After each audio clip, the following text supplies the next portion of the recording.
মালদার হরিশ্চন্দ্রপুর ১ নম্বর ব্লকের রশিদাবাদ গ্রাম পঞ্চায়েতের প্রধান লাভলি খাতুনের বিরুদ্ধে ওঠা বাংলাদেশি নাগরিকত্ব জাল ওবিসি শংসাপত্রের অভিযোগের জেরে বাতিল হলো তার প্রধান পদ। হাইকোর্টের নির্দেশে পদক্ষেপ নেয় মহকুমা প্রশাসন। আপাতত প্রধানের দায়িত্বভার নিলেন উপপ্রধান একরামুল হক। এই ঘটনার পরে তৃণমূলকে তীব্র আক্রমণ করেছেন বিরোধীরা। বিজেপির দাবি শুধুমাত্র প্রধান পদ নয়, লাভলি খাতুনের সদস্য পদও বাতিল করে তাকে গ্রেপ্তার করতে হবে। এমনকি তার বাংলাদেশের যোগসূত্র রয়েছে বলে অভিযোগ তুলেছে গেরুয়া শিবির। তাই সিবিআই তদন্তের দাবি জানিয়েছেন তারা। প্রসঙ্গত 2023 পঞ্চায়েত ভোটে কংগ্রেসের টিকিটে জয়ী হয়েছিলেন লাভলি খাতুন। পরে তৃণমূলে যোগ দিয়ে প্রধান হন। পরাজিত তৃণমূল প্রার্থী রাহেনা সুলতানা হাইকোর্টের অভিযোগ করেন, লাভলি খাতুন জাল নথি দেখিয়ে ওবিসি শংসাপত্র নিয়েছিলেন। তদন্তে সে অভিযোগ প্রমাণিত হয়। তৃণমূল অবশ্য দায় ঝেড়ে কংগ্রেসকে আক্রমণ করেছে। তবে প্রশাসনের তরফে জানানো হয়েছে নিয়ম মেনেই পরবর্তী পদক্ষেপ নেওয়া হবে। ফলে রাজনৈতিক চাপানুতর আর বাড়তে চলেছে। Bureau report, news prime Times. প্রধান বাতিল, প্রধানের পদ চার্জ পাল একরামুল হক। আচ্ছা বাংলাদেশি বলে আচ্ছা, আপনারা জানতেন যে বাংলাদেশি? সবাই বলছে এলাকার যে বাংলাদেশি ওবিসি সার্টিফিকেট জাল, এই বলে প্রশাসন ওকে বাতিল করলো। আচ্ছা, জাল করেছে, তারপরে তো প্রশাসন ওকে বাতিল করলো প্রধান পদ থেকে। আছে না, কোনো উন্নয়ন নাই, নিজের স্বার্থই না। আগে কোনো দেখা যায়নি, হঠাৎ এসে বললো কংগ্রেস থেকে টিকিট নিয়ে বলছে যে আমি ইন্ডিয়ার হকিকতে ও বাংলাদেশি।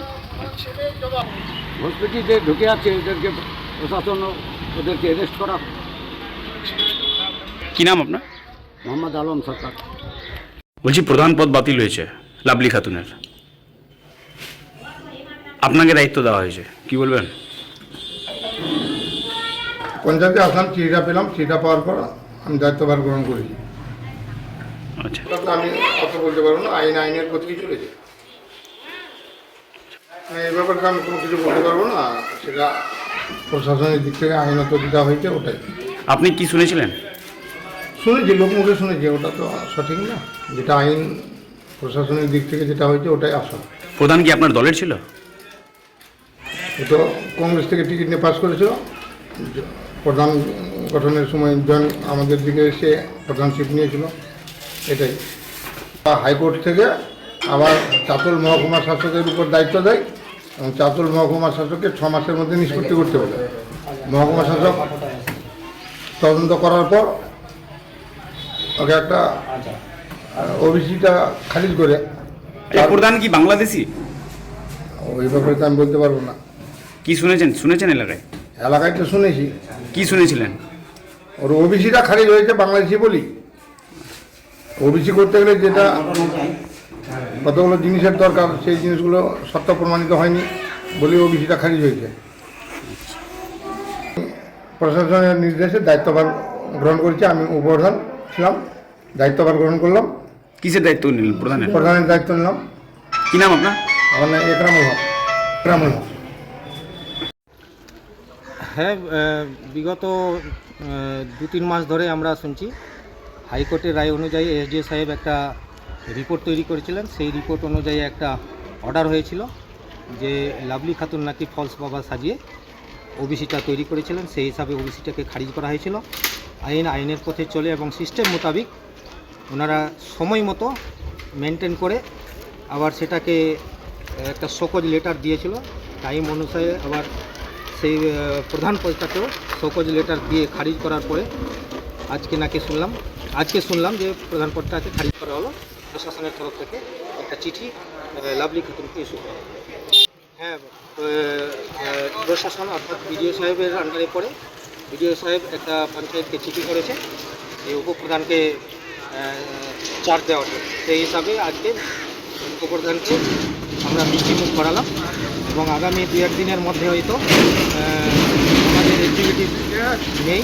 আগামী 2-1 দিনের মধ্যে যেগুলো পেপার পঞ্চায়েতের সিস্টেম অনুযায়ী মেনটেন করতে হয় মেনটেন করে বাকিটা উনি আজ থেকেই উনি অ্যাক্টিভ হয়ে গেলেন প্রধান হিসাবে।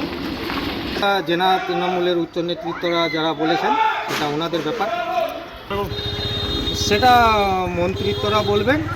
আমাদের তো দলের উনি কেউ ছিলেন না, কংগ্রেস থেকে প্রার্থী হয়েছিলেন, কংগ্রেস থেকেই জিতে এসেছিলেন। আমাদের দলের সাপোর্ট নিয়ে উনি প্রধান পদে ছিলেন। প্রধান তো তৃণমূলের ছিল। না, প্রধান কিন্তু কংগ্রেসের যেহেতু সিম্বল নিয়ে এসেছিল, দল তো উনি পরিবর্তন করেননি, সাপোর্ট নিয়ে প্রধান হয়েছিল। আচ্ছা, প্রধান তৃণমূলেরই ছিলেন। প্রধান আমাদের তৃণমূলের সাপোর্ট ছিল, কিন্তু প্রধানটা তো ছিল ইয়ের নিয়ে, উনি তো প্রার্থী হয়েছিলেন কংগ্রেসের সিম্বল নিয়ে, আচ্ছা কংগ্রেস থেকে জিতে এসেছিলেন।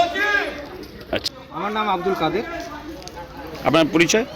আমি রশিদাবাদ অঞ্চল প্রেসিডেন্ট।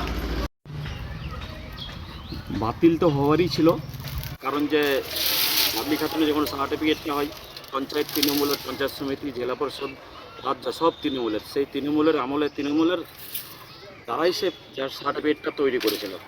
তৃণমূল তাকে পঞ্চায়েতের টিকিট দেয়নি, আমরা সার্টিফিকেট দেখতে পেয়েছিলাম, আমরা পঞ্চায়েতের টিকিট দিয়েছিলাম। ওদের সাথে আগে থেকেই সেটিং ছিল বোধহয়, নাহলে পঞ্চায়েত নির্বাচনের প্রধান নির্বাচনের দিন ওরা আবার তৃণমূলের সেটে গিয়ে লাভলি খাতুন প্রধান হয়েছেন। তৃণমূলের সাথে আগে থেকে এটা পরিকল্পনা ছিল, ওদের চক্রান্ত ছিল, কারণ ওটা কংগ্রেসের এলাকা, কংগ্রেসের মানুষ ওখানে বেশি আছে, তৃণমূল জিততে পারবে না, কংগ্রেস থেকে জিতাই তৃণমূল ওকে প্রধান করেছে, এটা চক্রান্ত করানো ছিল। কংগ্রেস থেকে জিতেছিল ঠিকই, কংগ্রেস থেকে জিতে পরে তৃণমূলে চলে গেছে। এটা কংগ্রেস থেকে জিতার পরে কংগ্রেসের সাথে বেইমানি করেছে, বিশ্বাসঘাতকতা করেছে, আইনে তো সে সাজা পেয়েছে, আজকে প্রধানশিপ গেছে। এখন অবধি ও বাংলাদেশে এটা প্রমাণের সার্টিফিকেটটা জাল। প্রশাসন কি ব্যবস্থা নিচ্ছে আমরা সেটাই দেখছি, কেন ওকে গ্রেপ্তার করা হচ্ছে না? প্রধানশিপ গেল, মেম্বারশিপ গেল, অথচ প্রশাসন তার বিরুদ্ধে এখনও কোনো ব্যবস্থা নিচ্ছে না কেন? কারণ এটা তৃণমূলের তৈরি করা সার্টিফিকেট, তৃণমূলাই তাকে জিয়ে প্রধান করেছিল, কারণ তার জন্য হয়তো প্রধানকে, তৃণমূলের প্রধানকে ব্যবস্থা নিচ্ছে না প্রশাসন। এটা আমাদের দাবি, আইনত যেটা ব্যবস্থা হয়, প্রধানশিপ গেছে, মেম্বারশিপ গেছে, ওকে গ্রেপ্তার ইমিডিয়েট যেন করা হয়, প্রশাসন সে ব্যবস্থা নিক। আমাদের যেটা আন্দোলন, দেশদ্রোহী যে আন্দোলন, বাংলাদেশি প্রধানকে সার্টিফিকেট দিয়ে প্রধান করেছিল তৃণমূল, তার বিরুদ্ধে আমরা আন্দোলনে নামতে বাধ্য হব। তৃণমূল মিষ্টিমুখ যে করাচ্ছে এটা একদম বাস্তব, কারণ যে যখন লাভলি খাতুন জিতে কংগ্রেসের টিকিটে, তৃণমূলই কেস করেছিল, রায়না সুলতানা তৃণমূলের প্রতিদ্বন্দ্বী প্রার্থী, আমরা কেস করিনি, তৃণমূলই কেস করেছিল, আর তৃণমূলই তার প্রধানশিপ খারিজ করালো কেস করে, আজ তৃণমূলই ভাটটা ফোটাচ্ছে, মিষ্টিমুখ করাচ্ছে। এটা এতে চক্রান্ত ছিল, হয়তো বোঝাপড়া ঠিক হয়নি বলে তার বিরুদ্ধে এই ব্যবস্থাটা নিয়েছে। আমার নাম আব্দুল মান্নান, হরিশ্চন্দ্র এখন ব্লক কংগ্রেসের ওয়ার্কিং প্রেসিডেন্ট। আপনি জানেন সারা পশ্চিমবাংলায় প্রশাসনের উপরে মানুষ আস্থা হারিয়ে দিয়েছে, কেন বাংলাদেশে প্রচুর পরিমাণ লোক আমাদের হরিশ্চন্দ্রপুর থানায় আছে। আজকে যদি প্রশাসনকে, রাজ্য প্রশাসনকে বাদ দিয়ে সিবিআই তদন্ত যদি করা হয়, তাহলে প্রচুর বাংলাদেশি হরিশ্চন্দ্রপুর থানায় পাওয়া যাবে। এটা তো ছোটো মোটো একটা লাভলি খাতুন পাওয়া গেছে, প্রচুর বাংলাদেশি এখানে পাওয়া যাবে, যেটা পশ্চিমবাংলা নিজের ভোট ব্যাংককে টিএমসি করে রেখেছে। এই ভোট ব্যাংকটা ভাঙার জন্য সিবিআই যদি তদন্ত হয়, তাহলে বোঝা যাবে বাংলাদেশ থেকে কত লোক আমাদের এখানে বসবাস করছে এবং কীভাবে থাকছে। অনেক লোক অনেক পদে আছে, অনেক লোক বাংলাদেশ থেকে এসে এখানে চাকরি নিয়েও আছে। সিবিআই তদন্ত করলে সব কিছু সমাধান হয়ে যাবে। যে আপনি বলেন যে কোনো ব্যক্তি বাইরে থেকে আসছে, তার Aadhaar card, PAN card, voter card, ration card কারা তৈরি করে দিচ্ছে? শাসক দলের নেতারা করে দিচ্ছে নিজের স্বার্থে, না হলে এটা কীভাবে হয়? আজকে যে মানুষ এখানে জন্মেছে, ওই কোনো কারণে 20 বছর 25 বছর বাইরে ছিল, ভোটার কার্ডের নাম নাই, যখন আবার ভোটার কার্ড করাতে যাচ্ছে তখন জেনুইন কাজের জন্য অমুক প্রমাণপত্র লাগবে, অমুক প্রমাণপত্র লাগবে, আর যারা বাইরে থেকে এসে তাদের কোনো প্রমাণপত্র লাগছে না, ভোটার কার্ডের নাম উঠে যাচ্ছে। কেন উঠে যাচ্ছে? এটা সিবিআই তদন্ত হওয়া উচিত। আমি বলছি সারা পশ্চিমবাংলায় যে অবস্থা হয়ে আছে বাংলাদেশ মানুষকে নিয়ে, সেটা একটা সিবিআই তদন্ত করা হোক এবং এই সরকারকে অবিলম্বে বরখাস্ত করে দেওয়া হোক। পশ্চিমবাংলায় অশান্তি ছাড়া কিছু হবে না, থাকবে না। এই সরকার আপনারা জানেন তোলাবাজি সরকার, কাটমানির সরকার এবং ভ্রষ্টাচারের সঙ্গে লিপ্ত সরকার আছে। এই সরকার যতদিন থাকবে সাধারণ মানুষের কোনো উন্নতি হবে না। 2026-এ এই সরকারের বিদায় হবে এবং ভারতীয় জনতা পার্টি যখন আসবে, কিভাবে শাসন ব্যবস্থা করতে হয় সেটা আমরা আঙুল দিয়ে দেখিয়ে দিব মানুষকে। আজকে দিল্লিতে আমরা দেখিয়ে দিচ্ছি, আজকে 21টা রাজ্যে ভারতীয় জনতা পার্টির এনডিএর জোট আছে, আপনারা দেখেন কোথায় কী অবস্থা আছে, আর এখানে শুধু বাংলাদেশি ভ্রষ্টাচারী করাপশন সব লেগে আছে। আমি কিশোর কেডিয়া, আমি ভারতীয় জনতা পার্টি উত্তর বাংলা সাংগঠনিক জেলা কমিটির সদস্য।